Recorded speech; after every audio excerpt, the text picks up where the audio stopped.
In today's episode, we are going to be covering some of the facts about the Ebola 2026 outbreak, including what the virus is, where it is, and how it spreads. And symptoms and how dangerous is it and what people should do. But before we get into that, like and subscribe us on the show and help us grow.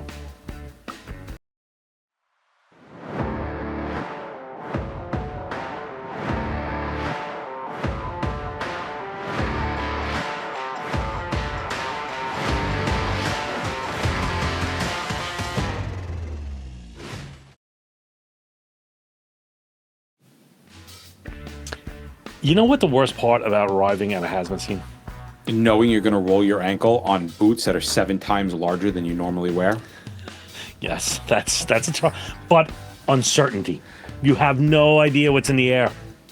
Oh, yes, that old assumption it's just a chemical. Well, guess what? That doesn't really cut it anymore. You need answers and you need them fast. And that is where the Explorer comes in. Real-time chemical ID and quantification right there in the field.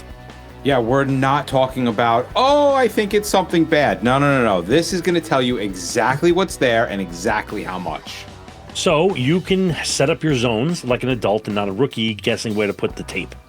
Yeah, giving you defensible, quantitative data in seconds. Decision making made a hell of a lot easier. So no more waiting around for an answer. Just get your solid, life-saving intel. Check out Explorer and stop guessing. Go to 908devices.com.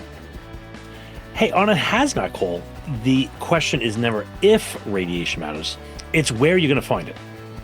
Yeah, and half the time you don't find it, it kind of finds you first, which is why in unknowns, radiation is always one of the first things that we're checking out. Because you can't see it, you can't smell it, and if you miss it, you're already inside it. Which is why teams are running the Teledyne FLIR Defense Identifinders. Yep, and that isn't a one-size-fits-all tool. They got handheld rids, they got wearable personals, even backpack systems. Right, so whether you're the first guy on scene or you're the one building out plans for the bigger picture, there's a FLIR device that's going to fit your job. And these are not just theoretical tools. They are out there getting used every day by teams that actually rely on radiation data to make decisions. But go check them out as well. FLIR Identifinder, that's FLIR Identifinder, or go to our unboxings. Battery fires are starting to change the way we think about fire suppression. Because for years it was just water, and more water, which is cool it and chase it and hope it stays out. Yeah, and now we've got all these lithium-ion jobs all over the place, and it's no longer just about putting out the fire. It's suddenly about controlling it, about keeping it from propagating and stopping that reignition cycle. Which is where some of these newer agents start to actually make some sense. And we've been looking at the TRF Plus from Fire Suppression Solutions. We really like it. It's not just like a, oh, it works type thing. It's more of a where it fits in, because this isn't replacing everything that you do. It is another tool in the toolbox when the problem doesn't match the playbook that you're used to. Exactly. So you've got something that can be applied early, help limit spread, and give another option before it's just flooding it and waiting. And depending on how your team operates, you can set this up in different ways. You got smaller portable options all the way up to like a bulk kit where you need a bulk kit for larger responses. Yeah, check them out at FSS. More updated information on COVID. God damn it, COVID. It's so ingrained into our head. That's all I think about now. But luckily, we could talk about something else. And I say luckily as if like we're actually lucky that Ebola is back. And how sad is it, Bob, that we are now dealing with this for at least the third time in our lifetimes, in our careers. We're dealing with Ebola. Good times. I love it. Oh, yeah. Yeah, it's very cyclic. Yeah, it seems to like every 5 or 6 years we've got something else going on. And today's date, if you're listening to this sometime in the future, June 3rd, 2026 is when this is releasing. We're marking the date because the information is constantly changing. Very similar to chemicals, the chemistry doesn't change, but the effects on people and the response protocols, they might change as time goes on. So understand we're looking at June 3rd, 2026, and this is the Ebola outbreak in the, oh my God, I'm never going to be able to pronounce this, bungadual virus, and that's affecting the DRC and Uganda. Do you have the right way of pronouncing it? No, I have no idea. Okay, you're not even going to try it. I'm not going to try it either. But go look it up and give it a shot yourself. I'm not going to freaking try. Right now, the best case figures at the DRC, I keep wanting to say the DNC, the DRC, is 344 confirmed cases, 60 confirmed deaths, 116 suspected cases under investigation. And in Uganda, we've got 15 confirmed cases, 1 death. And so far, the CDC says that there are no U.S. cases that are going to be linked to this specific outbreak. And the risk for us in the United States remains relatively low. Okay, so then you're probably saying to yourself, "Why do I care? Why would I?" Though it's not here, it's probably best just to spin up on it, right? And so, though it's not an airborne like your measles or your COVID, remember that Ebola spreads mainly through direct contact of blood or bodily fluids of either a sick or deceased person. So. Even if that is on a contaminated surface, right? So it doesn't have to be directly to the person or, them coughing and then touching you. If they cough in their hands and they touch the table and then you do, it is a possibility. So people are not considered infectious before symptoms begin. That's interesting. Yeah, and that's a key part in responding to this as well. And we'll talk about that when we get to how we should be responding to this. But this is a no-joke virus. And I'm not talking about a COVID no-joke, right? When we first heard COVID, those numbers were around 3%. So if you want something to compare it to, the original, when it first came to the United States, COVID, 2020, March, we were looking at a 3% fatality rate. Ebola disease is often much more fatal. 25 to 90% of the cases end in fatality, averaging around 50%. Now, that's all going to be dependent on when you get medical treatment and the whole 9 yards, but that's the average, right? Although the current fatality percentage is lower so far, that may just be due to people getting medical treatment quicker than they have in the past. Now, we probably should take a second to talk about what a virus is by itself, right? So this Bundibugyo. Oh, Mr. I can pronounce words. Why don't you just go ahead and shove that in my face? I'll do it again. It's the Bundibugyo virus, which is a species of, you suck, Orthiobiobola virus Bundibugiis. Because the Bundibugo virus disease is one of, we're just going to say the Bundy. How's that? The Bundy works. It's Bundy crazy virus. that Ebola has like a whole bunch of different diseases associated with it. Just throwing that out there. So this disease is one of the Ebola diseases. It lives, under that umbrella, and it's not a brand new virus. This virus has caused outbreaks before, but it's much less common than the Zaire, which I believe was the last one. Yeah, that was the one that I remember, the Doctors Without Borders came back. There were nurses that got sick. Yeah. That came into the United States. Where are we talking about right now? Well, of course, we're talking about the Ebola capital of the world, which is in the Africa area. The confirmed cases include Ituri in North Kiev and South Kivu. I think I'm pronouncing that right. Mm-hmm. Providence in the DRC. There's also some cases in Uganda. Currently, this is associated as a regional issue, not a global issue. And that is because it has not crossed any international borders yet. And there's things about Ebola that's going to help keep that down and prevent it from crossing. But these numbers are quickly changing, right? The confidence is imperfect because of testing and training and just the third world-like conditions that a lot of these places are popping up in. So there's a lot that can change on a day-to-day basis when it comes to this. All right, let's go back into how does it spread? Because I would say if I'm EMS or fire or police or whatever it might be, this is probably going to be one of the things that I'm most leery on and I want to spin up on. It's, as I said before, direct contact through broken skin or mucous membranes.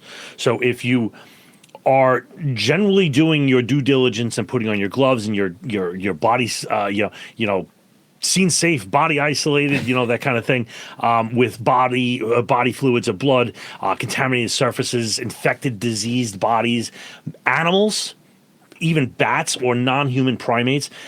It is not normally airborne. Okay, it's not normally airborne, and I want to say normally because could it be?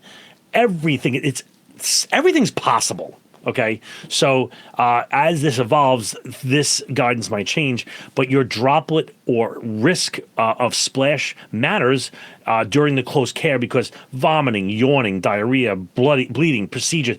Ebola can persist on contaminated surfaces, especially where blood or fluids remain. So you're going to have to do a lot of cleaning or disinfecting, and waste controls are going to matter. All right, so who's at risk?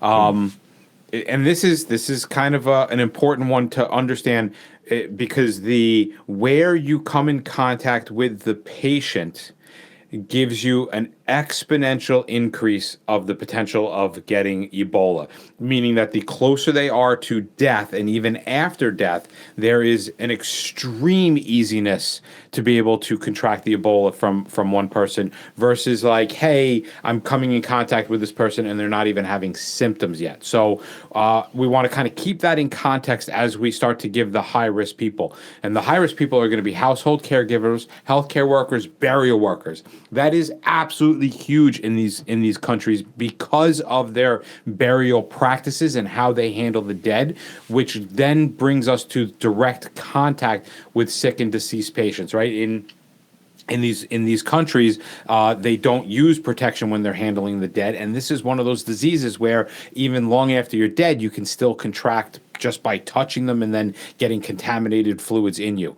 Healthy adults can become severely ill, so there's no kind of comorbidity that's associated with an increase in symptoms or things like that. Pregnant women, children, elderly, immunocompromised people, they are going to be able to get it just as severe, not just as severely, but they're able to catch it just as easily. The problem becomes that they don't handle it very well because they're already kind of compromised.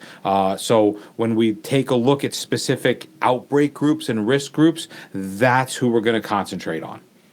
The symptoms, because this is when somebody is hot, right? The incubation time is between 2 and 21 days. Now, as I think about that, you get contaminated, right? You get infected, and then you have 2 to 21 days to do your life where you don't even know what's going on. And you're touching and going places for 2 to 21 days. I put a lot of miles on my shoes. So you can have contact with an awful lot of people. And I get you're not contagious, but you're building up that space. So it's not like at 21 days, boom, now you're contagious. I'm going to say there's going to be a little bit of a spin-up time where you are, but maybe the symptoms aren't as bad as you're catching them. And that could be fever, weakness, muscle pain, headache, sore throat. And then later you can get vomiting, diarrhea, abdominal pains, kidney or liver dysfunction, confusion, and even bleeding. And anybody with these symptoms plus exposure or travel risk should avoid travel and contact public health or medical care before arriving. And we're going to talk about how dangerous it is, but first, a word from our sponsors. Yes. Go with that. Yes. Yes, good stuff. It's today's episode. We're brought to you by Rigaku Analytical Devices. Who are the folks who have been practicing the 1064 nanometer Raman longer than some of you guys have been doing hazmat? 4th generation. They just launched their 4th generation hand analyzer, the Icon X, which is built specifically for the real world conditions that we come across every day. I'm talking about dirty powders, mixed materials, dyes, colors, all those things that throw all of our other meters into a complete temper tantrum. And the 1064 nanometer laser means fluorescence, so you get fast, reliable chemical ID in under a minute instead of staring at a blank screen wondering what went wrong. This isn't just a software upgrade. It's an entire new standalone toolbox. It is an entire new platform. It supports new accessories, new standoff analyzations, so you can get answers without getting too close. So if you want an analyzer that's been evolving right alongside the hazmat world, check out Rigaku's newest Raman at rigakuanalytical.com. You know what I love about the city? Cat's pastrami deli. No, too expensive. Way too big of a sandwich. You can't just so you can't good. make your jaw. Oh, it's so good. It's the e-scooter gangs. Oh, yes, because nothing screams hazmat like a moped that's about to go nuclear. And that is where Obexian FR saves the day. Absolutely. Lightweight, mobile friendly. It's designed for the first responders because the last thing we need is extra weight when things start to heat up. And it's third-party tested to lower toxic gases below the ideal H levels. So you're increasing your safety potential in case you accidentally. I wouldn't suggest breathing it in, but if you accidentally breathe it in at a scooter fire, you're a little bit well protected. And if you need more, Obexian FR comes by the pallet load or certified poly drum kits. Which is perfect when you're sitting there going, holy crap, we're going to need a lot of this. So protect your team and your lungs and learn more by going to thehazmatguys.com. Sorry, thehazmatguys.dgeo.com. That's thehazmatguys.dgeo.com. So how bad is this stuff, right? How dangerous is this? Well, without supportive care early on, it's extremely dangerous, right? This is why we get such big fluctuations in that lethality between 3 and 95%, because depending on the care that you get and when you get it, that determines whether or not you're going to survive or not. So the DRC is about 60 deaths, 340 confirmed cases. That number is still shifting because active cases, when you can have no symptoms for between 2 and 21 days, right? Like the numbers that we're looking at now, they don't correlate with the people who are sick, but we don't know about it yet. So the long-term effects can include physical and psychological damage. The Ebola virus can persist in your immune system for quite some time, including in your eyes, in your brains, in your placenta, for those of you that are running around with a placenta, in your amniotic fluid. It can chill in the fetus, and it can also come out in your breast milk, which is good to know. So let's say you're not in the emergency services and you're just, well, we're all both in and out because you're a human and you have a family, I'm sure. For us, you don't really got to do anything special in your daily life. For travelers or people that go to possibly affected areas, avoid contact with sick people, bloody fluids, bodily fluids, bodies of the deceased, bushmeats, bats, primates, contaminated items. Use strict hand hygiene, and we all are old enough to remember COVID, what hygiene means. Do your sanitation and stuff like that. And if you come back, ice yourself for like 21 days. After you leave the affected area. The CDC has a travel screening and restrictions tied to recent presence in the DRC, which, if you're asking yourself, what the hell is the DRC? It's a Democratic Republic of the Congo, Uganda, or South Sudan. Right. Now, we've seen this in the past, and you monitor for 21 days, all that stuff. When, the way the CDC makes it sound like, right, the monitoring program, you're like, oh, perfect. Like they're packing these people away and they're not letting them out for 21 days. That's not what's happening in any way, shape, or form. If you're exposed in that 21 days and you're in the United States and you're in the screening process, you go about your normal life. You take your temperature and you call them every day and you let them know, hey, this is kind of my temperature. And this is important for us to know as first responders and hazmat people, because there is the potential for us to get exposed by somebody who is within this 21 days or is starting to feel sick or is on the monitoring program. It happened. It happened to us. Not that me and Bob got contaminated, but we went on scene in which the first due engine company was performing CPR on somebody who dropped dead and was on the watch list. And you should have seen the looks on their faces when they realized that this was a potential Ebola case. So for them, it's not like they got packed away and isolated from their family for 21 days. They just had to understand what it was to be monitored and looked at. It turned out she didn't have Ebola. She just happened to drop dead of some random heart attack. But man, what a crappy position to be in, to be like, wait a second, that person that I just did CPR on is on an Ebola thing. Yeah. So 21 days, you're going to monitor yourself. And as you get sick, that is when you're going to start to seek care. Okay, so now we're going to treat. We have this Bundibugyo virus, and the WHO says that there is no approved specific treatment. The care is mainly optimized for supportive care, right? Fluids, electrolytes, oxygen support, pain control, treatment of co-infections such as malaria, or organ supportive management. It's almost like you got a hangover, right? Monoclonals such as It's a hell of a hangover. that's some oof, what a night. Imizeb and Regen EB3 and Ansumaveb for Zaire Ebola virus, and that is not approved for this specific strain. So they're going to be doing things, and this is going to firm up.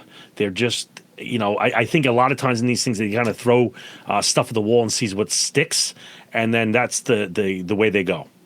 Yeah, and I feel like a lot of the information that we give on this, it's very much like radiation, right? It's not that it's super critical to know for responding to something, but it's good for you to know and understand so you can maintain a certain level of composure, right? Because with knowledge comes the ability to control our fears.